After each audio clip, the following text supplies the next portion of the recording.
El arresto de Pablo y su relato de conversión. ¿Reconocemos los dones que Dios nos da?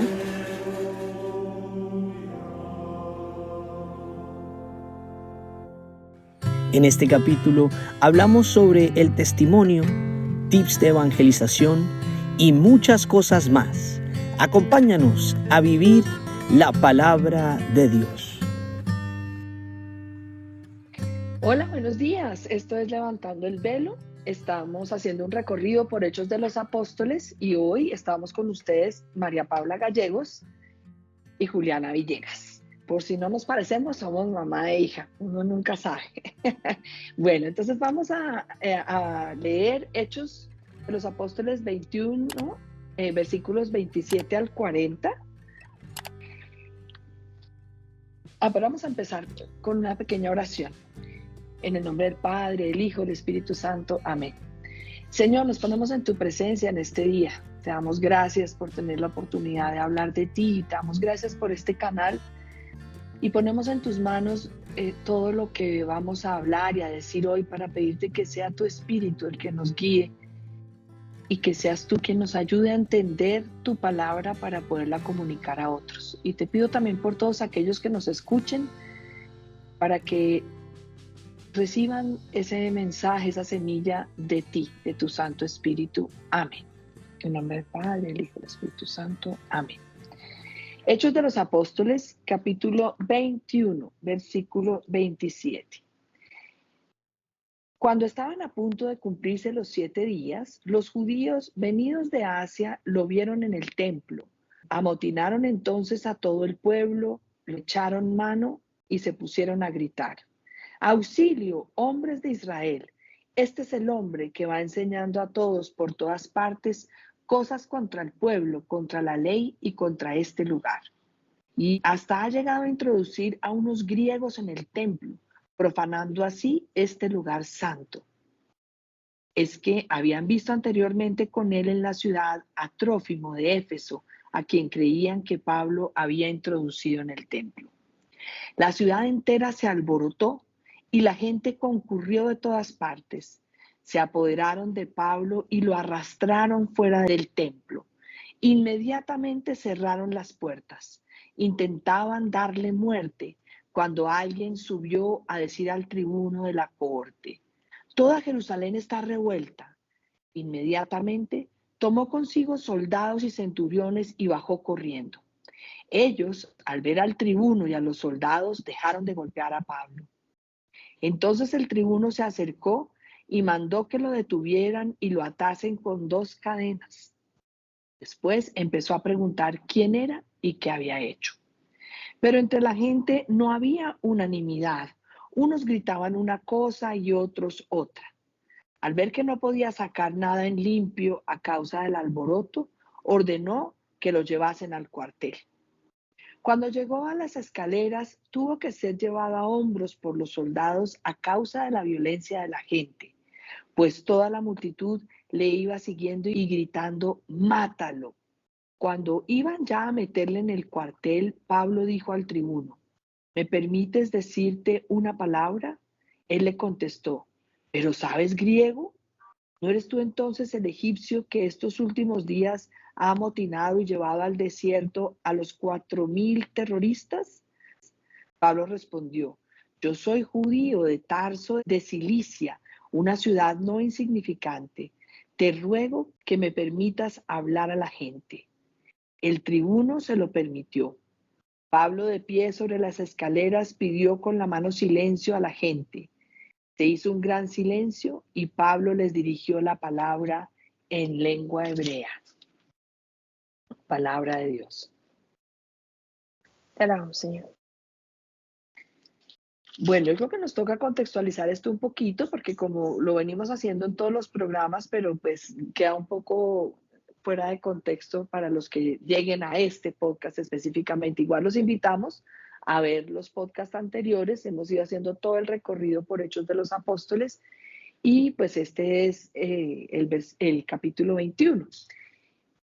Cuando empieza este capítulo nos hablan de cómo Pablo va camino a Jerusalén y Y él siempre va predicando y va contando a todos la noticia. Pablo, después de que había perseguido a los judíos, a los que, digamos, eran seguidores de esa nueva, que para ellos era considerada una secta, esa nueva secta que había iniciado alguien de Nazaret, Pablo lo perseguía porque él era muy entregado a su fe y él era un judío juicioso, cumplidor de las leyes y todo. Entonces él pensaba que eso era un error y que eso había que apagarlo como diera lugar. Cuando él entiende, y pues ya lo hemos narrado, que ese a quien él persigue es Jesús y Jesús se le revela, se le da a conocer, se levanta el velo y se le da a conocer, entonces Pablo empieza a predicarlo. Y entonces él ha llegado a Jerusalén y como nos narra ahorita lo que leímos, pues está predicando, como él es judío, entra a la sinagoga y habla también de Jesús allí y pues la gente empieza a incomodarse. ¿Qué, qué podrías tú compartir, María Paula, sobre por qué es incómodo el mensaje de Pablo? ¿Por qué? ¿Qué es lo que hace que lo odien tanto y mira, lo quieran matar?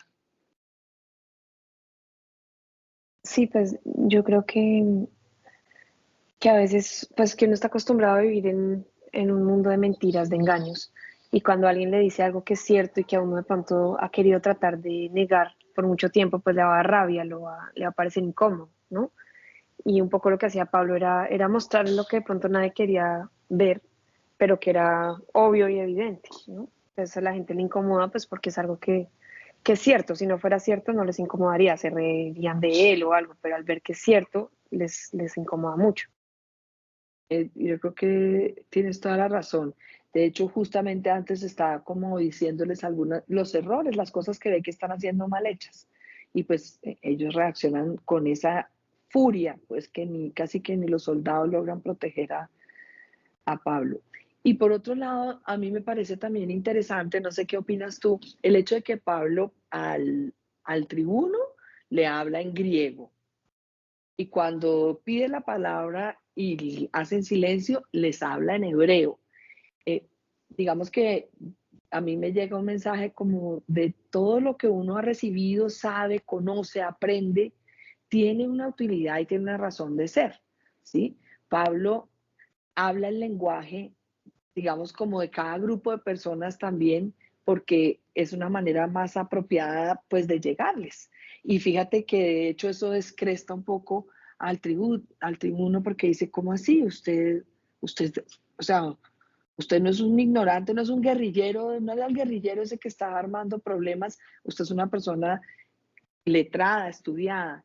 Entonces me hacía pensar como el por qué aprovechar espacios, por qué estudiar, por qué formarse, por qué capacitarse, porque eso mismo se vuelven herramientas para poder comunicar el mensaje del Señor a las diferentes personas, en los diferentes contextos donde nos movamos.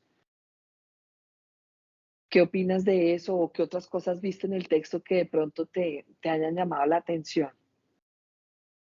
Sí, pues de eso yo sí creo que Pablo pues es como el profesor de evangelizar, ¿no? O sea, es el que nos enseña a todos cómo es que se debe hacer y es un ejemplo muy fuerte porque él no solamente habla, sino que también su vida demuestra lo que está diciendo y se ve claramente que ha tenido un encuentro con Dios, ¿no? Entonces yo creo que primero pues lo que uno debe hacer para poder ser así de fuerte en su forma de evangelizar es realmente tener ese encuentro, porque sin ese encuentro pues por eso no le nace a uno estar diciéndole contando esto. Yo les decía pues a los niños de Open Doors, que yo trabajo en un centro educativo que tenemos pues con mamá de homeschooling, yo les hablaba que por ejemplo cuando uno ve una buena película, uno está queriendo siempre compartirla con los demás, como, ay, ya se vio esta película, es buenísima, o cuando uno va a un buen restaurante o come algo rico, y si es algo tan sencillo como eso y uno lo está repartiendo y diciéndole a todo el mundo, cuánto más sería si uno de verdad tiene un encuentro con Jesús, ¿no? Entonces creo que sí, pues también para revisar cada uno de nosotros si realmente no estamos llevando la palabra con todas nuestras fuerzas, con a tiempo de a destiempo, como dice 2 Timoteo 4:2. Si no lo estamos haciendo es porque no hemos tenido de pronto un encuentro fuerte con Jesús. Entonces pienso que también eso es bueno, como uno cuestionarse hasta qué punto yo he tenido ese encuentro y si no lo he tenido, pues pedirlo, porque eso me va a dar la fuerza y la manera de llegarle a cada uno. Pienso que ahí lo que tú decías de que Pablo hablaba diferentes idiomas y lograba acercarse a las personas por donde era mejor, creo que eso también lo da mucho es el Espíritu Santo, ese saber cómo llegarle a cada persona, porque no a todo el mundo se le llega de la misma manera. Y para eso pues hay que tener una relación con Dios, porque si no, ¿cómo va a ser el Espíritu Santo para hablarle a uno y que uno lo escuche y le haga caso si uno no tiene esa relación, ¿no? Creo que Y yo Pablo no tiene sé, una relación muy, muy fuerte con la Trinidad, en realidad. me gusta eso que dices. Se me venía a la mente algo que nosotros dos hemos comentado en otras ocasiones, pero a veces uno siente como cuenta algo que uno dice, yo por qué le estoy contando esto a esta persona, o yo por qué estoy hablando, y resulta que es como si fuera una llave y la persona empieza a contarle a uno la situación que está atravesando, lo que sea, y uno dice, uff, si es como que el Espíritu Santo, lo que estás diciendo, lo toca a uno y le dice, hable de esto, hable de esto. Y si uno escucha y es dócil y habla a veces cosas que uno podría no entender por qué hablarlas en ese momento, ese puede ser la palabra que está necesitando la otra persona escuchar y que va a tocar su corazón. A mí me ha pasado muchas veces y lo hemos hablado contigo, porque que a ti también te ha pasado. No sé si recuerdas alguna ocasión así, porque eso que dices es como lo que necesitamos aprender de Pablo es, claro, las técnicas y sobre todo a estar abiertos al Espíritu para que cuando el Espíritu nos diga, pues ser ese instrumento y hacer lo que el Espíritu nos vaya indicando, ¿no? Eh, sí, digamos que yo identifico varias situaciones así, donde uno de pronto empieza a contarle a alguien, ¿no? Que el hijo vive en no sé dónde y que está pasando esto y que, y que tenemos un canal de YouTube y que estamos haciendo lo otro y de repente la persona empieza, ay, mira, yo necesito que ores por mí, es que estoy viendo una situación muy difícil. Ayer en concreto estaba en un aeropuerto y me senté, una señora se me sentó al lado y empezó como a ponerme la charla y uno se empieza como a poner un poquito nervioso, pero yo ya tengo presente, bueno, vamos a ver por dónde le puedo hablar del Señor. Y incluso hizo una cosa que como que me puso aún más nerviosa y es que me dejó que si le cuidaba un momento una maleta, una bolsa con unas cosas que ella iba a ir al baño. Yo me puse como nerviosa, bueno, entonces me puse a orar, pues como, bueno, sí, pues déjela ahí, yo estoy pendiente, pero pues un poco, eso da miedo en un aeropuerto, ¿no? Cuando volvió, empezó a contarme toda su vida y bueno, y estaba súper cargada, entonces empezó a llorar y, y, y pude pues compartirle un poco del Señor, decirle pues que el único que nos puede dar descanso y pues preciso nos estamos aprendiendo unos versículos que llegaban como anillo al dedo, ¿no? Venid a mí todos los que estéis cansados y agobiados, a tomar sobre vuestros hombros mi yugo y aprended de mí que soy manso y humilde de corazón y hallaréis descanso para vuestras almas. Entonces empecé a decirle ese versículo y porque ¿qué más le puede dar a uno a una persona que uno solamente va a tener esos 10 15 media hora y ya va a montarse en el avión y no se van a volver a ver nunca? Sí le di mi contacto, de pronto si me escribe, pues puedo hablar con ella, pero uno no sabe en un momento dado qué es lo que el Señor quiere que uno comparta con una persona. Y pues así como hay veces que uno sí es dócil, muchas veces no lo es, ¿no? Y muchas veces uno dice, no, no, yo qué le voy a hablar a esa persona, o qué pereza, cómo la cuidar esa bolsa, qué miedo. Entonces uno no sabe bien qué está pasando. No sé, en tu experiencia, cosas así que hayas vivido de pronto que quisieras compartir, María Paula, si se te viene algo a la mente. Sí, no, pues no, no en este momento, pero sí pienso que sí es muy fuerte esos momentos en el que el Señor pues que el Espíritu Santo le pone a uno qué hacer y qué decir y que a veces, digamos, lo que me ha pasado es que uno me le da miedo, como decir, no, pero, o sea, me llega eso y digo, no, pero pues si le digo, no creo que le vaya a afectar o no creo que eso vaya a servir de nada. Pero entonces cuando venzo eso y digo, ay, lo voy a hacer porque es lo que siento que debo hacer, pasan cosas que nunca pensé que fueran a pasar, ¿sí? Como que la persona me dice, uy, justo eso era lo que necesitaba que me dijeran, o no sabes lo que necesitaba que, sí, o sea, como que de verdad uno dice, esto sí venía del Señor, y yo a veces quería trancar las cosas. Entonces sí creo que a veces pues es muy fuerte cuando uno logra confiar en el Señor y ve cómo eso le llega la palabra tan fuerte a la otra persona. Sí, eso es clave. Y bueno, y me gusta lo que tú dices de por qué Pablo es el ejemplo como el modelo para aprender a evangelizar. Me gustaría que, como que en esa misma línea, sigamos leyendo los Hechos de los Apóstoles, poniendo atención y como enfocados en eso. ¿Qué de lo que está haciendo Pablo es como una lección para que hagamos nosotros mejor nuestro trabajo, para que hagamos evangelicemos y llevemos la palabra oportuna, insistente, con toda paciencia y doctrina, como dice 2 Timoteo 4:2, cómo estar atentos para aprender de él? Me gusta como ese llamado que tú haces para reconocer en él ese maestro de la evangelización. De una vez yo diría, si quieres yo leo Sí, 21, 22 Hechos del 1 al 22. 22. Sí, claro, es el texto que sigue. Perfecto, sigamos, muy bien. Bueno, entonces dice, hermanos y padres, escuchad la defensa que ahora hago ante vosotros. Al oír que les hablaba en lengua hebrea, guardaron más profundo silencio y dijo, yo soy judío, nacido en Tarso de Cilicia, pero educado en esta ciudad, instruido a los pies de Gamaliel en la exacta observancia de la ley de nuestros padres. Estaba lleno de celo por Dios, como lo estáis todos vosotros el día de hoy. Yo perseguí a muerte a este camino, encadenando y arrojando a la cárcel a los hombres y mujeres, como puede atestiguármelo el sumo sacerdote y todo el consejo de ancianos. De ellos recibí también cartas para los hermanos de Damasco y me puse en camino con intención de traer también encadenados a Jerusalén a todos los que allí habían, para que fueran castigados. Pero yendo de camino, estando ya cerca de Damasco, hacia el mediodía, me envolvió de repente una gran luz venida del cielo. Caí al suelo y oí una voz que me decía, Saúl, Saúl, ¿por qué me persigues? Yo respondí, ¿quién eres, Señor? Y él a mí, yo soy Jesús Nazoreo, a quien tú persigues. Los que estaban vieron la luz, pero no oyeron la voz del que me hablaba. Yo dije, ¿qué he de hacer, Señor? Y él me respondió, levántate y vete a Damasco. Allí se te dirá todo lo que está establecido que hagas. Como yo no veía a causa del resplandor de aquella luz, conducido de la mano por mis compañeros, llegué a Damasco. Un tal Ananías, hombre piadoso según la ley, bien acreditado por todos los judíos que habitaban allí, vino a verme y presentándose ante mí me dijo, Saúl, hermano, recobra la vista. Y en aquel momento le pude ver.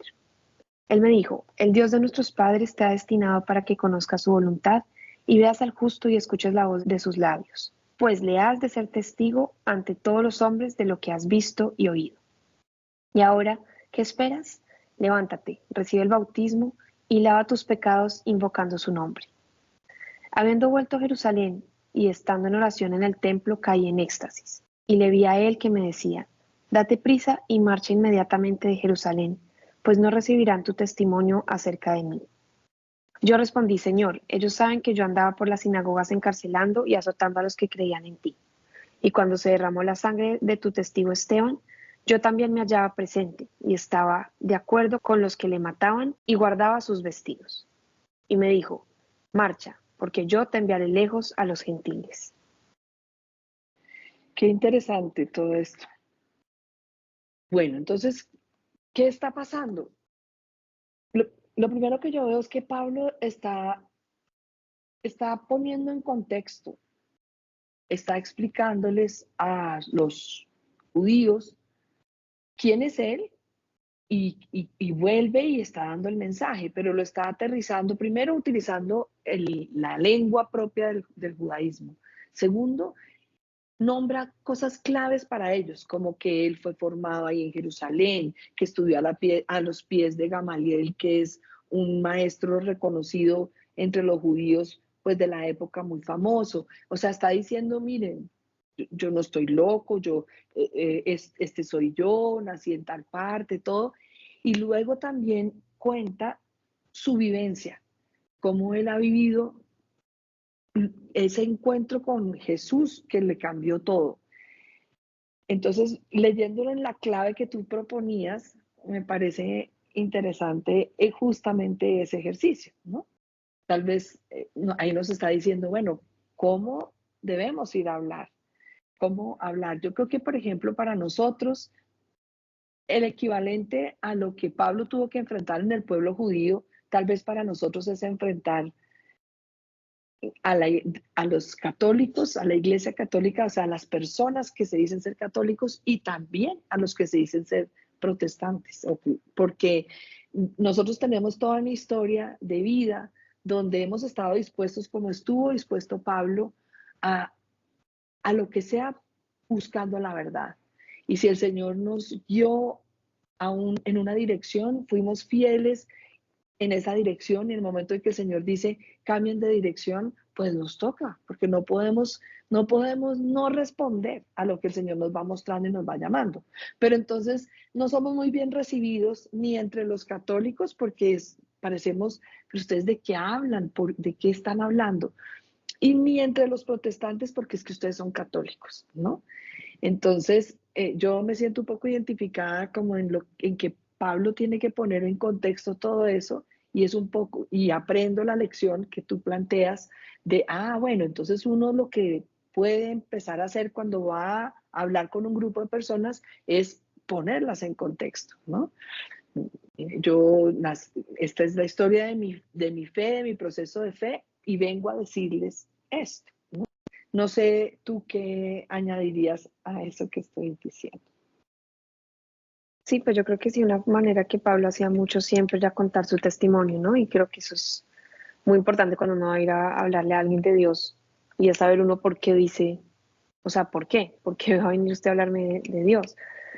Entonces sí creo que hay que saber, pues que es bueno tener como el testimonio de uno, pues por escrito, revisarlo, ver de verdad qué cosas han pasado en la vida de uno para uno poder compartirlas y pues también ver qué conviene para cada persona, ¿no? No a todo el mundo le cuenta el mismo testimonio, sino depende de lo que uno vea que le puede llegar a la persona de ese mensaje que tiene, ¿no? Por eso también Pablo, como pues habla diferentes idiomas, es una manera de decir a cada persona se le acerca, pues por donde sabe que le pueden entender, ¿no?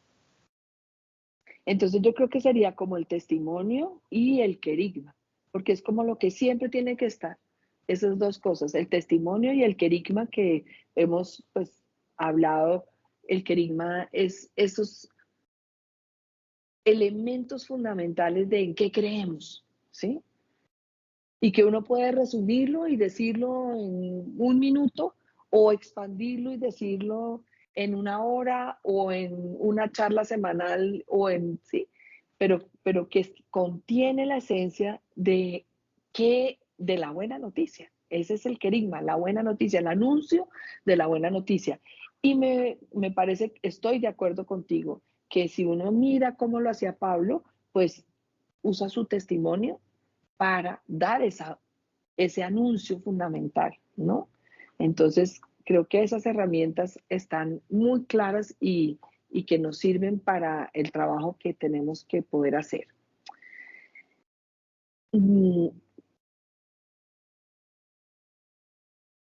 Sí, pues dentro de ese mismo contexto, pienso que podríamos contar un poquito tú y yo, pues no muy largo para no alargar el podcast, a no ser de que después lo dividamos en dos, pero podríamos contar un poquito cómo ha sido ese proceso de cada una. Me gustaría que empezaras tú, si quieres, si te parece, y yo luego cuento el mío lo más breve, conciso posible. Bueno, pues digamos que para mí ha sido pues un proceso, yo creo que hace poquito hablábamos con Antonio y sí creo que la conversión no puede decir, o yo no podría decir que tuve un momento de conversión y ya. Creo que sí ha sido para mí decirle sí todos los días, algo nuevo que me toca, una prueba nueva y aceptar decirle una vez más sí y no dejarme llevar por otras cosas pues que todo el tiempo están como en mis tentaciones. Eh, pues sí, al crecer en una familia que creía en Dios, que me enseñaba a buscar a Dios, pues siento que siempre ha estado eso muy presente en mí. pero al principio era más como de confianza en lo que me decían mis papás y no tanto en yo tener una relación con Dios personal. Entonces creo que ahorita pues lo que ha cambiado un poco a medida que he crecido es eso, es cómo construir yo la relación directamente con Dios, y poder hablar y poderle pedir que me muestre a mí directamente y no a través de un adulto, de un alguien diferente a mí. Entonces, y pues creo que eso también ha sido como el proceso de madurar mío, sí, acercarme yo directamente y poder saber que Él me habla a mí, que no necesito un tercero para que me hable. Entonces creo que eso ha sido como el proceso que he estado descubriendo ahorita en mi vida. Y bueno, también pues ese acercarme a la Iglesia Católica, que llevamos más o menos más de 4 años, ha sido también un descubrir que hay unos tesoros y unas fuerzas que de pronto yo de chiquita no tuve, como lo es la Eucaristía, la confesión, que hasta ahorita como que empiezo a descubrir eso y esa fuerza que da el tener eso en mi vida. Sí, pues de hecho, yo hago cuentas que empezamos a acercarnos nuevamente a la Iglesia Católica desde finales del 2017, entonces yo creo que ya vamos mucho más de 4 años, vamos finales del 2017, estaríamos hablando de, sí, como de 5 años y medio, casi 6 años. Bueno, y me gusta mucho lo que estás diciendo porque me das luces sobre un trabajo que tenemos ahorita ya trazado y que vamos a tener que concretar, que es el trabajo con niños. ¿Cómo llevar el mensaje a los niños? Yo pensaba, pero es que los niños no necesariamente tienen que convertirse porque quizás aún no se han metido en tantos problemas tan graves como nos hemos metido otros. Pero lo que tú has vivido nos da luces en qué hay que decir, porque puede que unos ya se hayan metido en problemas, pero puede que otros todavía no. Entonces es invitarlos a continuar dando ese sí cada día del que tú hablas, y me parece que es una llave importante a tener en cuenta para el trabajo que vamos a empezar a hacer ahora en colegios y todo eso que vamos a continuar haciendo, pero que vamos a empezar a hacer con niños más pequeños.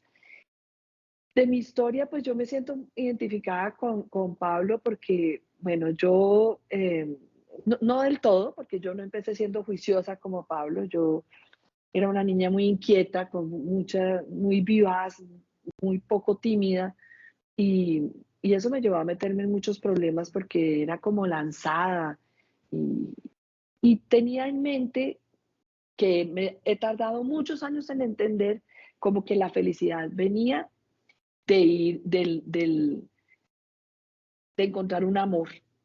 Me metí en toda clase de líos, de todo, y finalmente pues el Señor me va llevando a entender que Él es ese verdadero amor. Pero esto pues a través de caerme, porrazos, embarrarla, bueno. Y yo empiezo a seguirlo y a querer seguirlo al punto pues de irnos un tiempo a un desierto y ahora regresar más formados, más capacitados, con ganas de seguir aprendiendo y de trabajar para Él. Y pues de ahí nace este Levantando el Velo. Yo creo que no tenemos más tiempo por hoy. Igual mi testimonio está en el canal, entonces ojalá queden con ganas y lo busquen. Les repetimos, mi nombre es Juliana Villegas y mi hija María Paula Gallegos. Pueden buscarnos en el canal y encontrar más sobre nosotros. Mi testimonio sí está allí. Muchas gracias, que el Señor los bendiga y hasta una próxima oportunidad. Gracias, chao. En nombre del Padre, el Hijo y el Espíritu Santo. Amén. Hola, si te gusta el video no te olvides de suscribirte. Toca la campanita, compártelo con tus amigos y dale